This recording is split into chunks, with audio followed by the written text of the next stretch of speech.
প্রকাশ্য দিবালোকে এবং রাতের আধারে নেশার করাল গ্রাসে ক্রমশ ধ্বংস হয়ে যাচ্ছে যুব সমাজ। এমনই অভিযোগ উঠে এলো সিপাহীজলা জেলার দক্ষিণ চরিলাম এলাকায়। এলাকাবাসীদের অভিযোগ, চরিলাম রেল ব্রিজের পাশে প্রায় প্রতিদিন রাতে বেশ কিছু সমাজদ্রোহীরা নেশার আসর বসায়, যাতে অংশগ্রহণের মাধ্যমে ক্রমশ ধ্বংস হচ্ছে উঠতি বয়সের যুবকরা। যদিও এলাকাবাসীর অভিযোগ, এই বিষয়টি নিয়ে কোনো এক অজ্ঞাত কারণে কোনো পদক্ষেপ গ্রহণ করেনি প্রশাসন।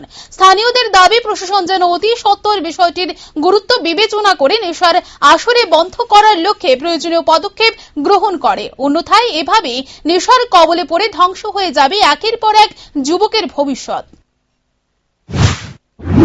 এদিকের পোলাপান সকাল বিকাল 2 বেলা আড্ডা করে, এরপরে এই চারিদিকে মানে নেশার ট্যাবলেট, এই 5 মিনিট 10 মিনিট থাকে, আবার জায়গা, আবার একদল আবার জায়গা, এমন করে করে তারা এখানে ট্রাইবেল যুবকরা আইয়ে না? ট্রাইবেল যুবকরা আইয়ে। এটা কোন জায়গা? এটা এই ঠিক রেল ব্রিজটার নিচে। দেখি দক্ষিণ চরিলাম। হ্যাঁ, আপনার বাড়ি দেখতে রেল ব্রিজ লগে? হ্যাঁ, আপনি প্রত্যেকদিন দেখতেছেন এটা না? আমি দেখতেছি। তুলে মানে এলাকার কেউ কিছু কয় না? বা কিছু কয় না, বড়রাও খায়, ছোটরাও খায়, মানে তার কোনো ভেদ বিচার নেই। প্রতিনিয়ত এই চলছে আড্ডা না? এমনি বোতলও খায়, ইডিও খায়, ট্যাবলেটও খায়, ইঞ্জেকশনও লয়। আয়া পোলাপান আইয়া 2-4-5 মিনিট থাকে, আবার জায়গা।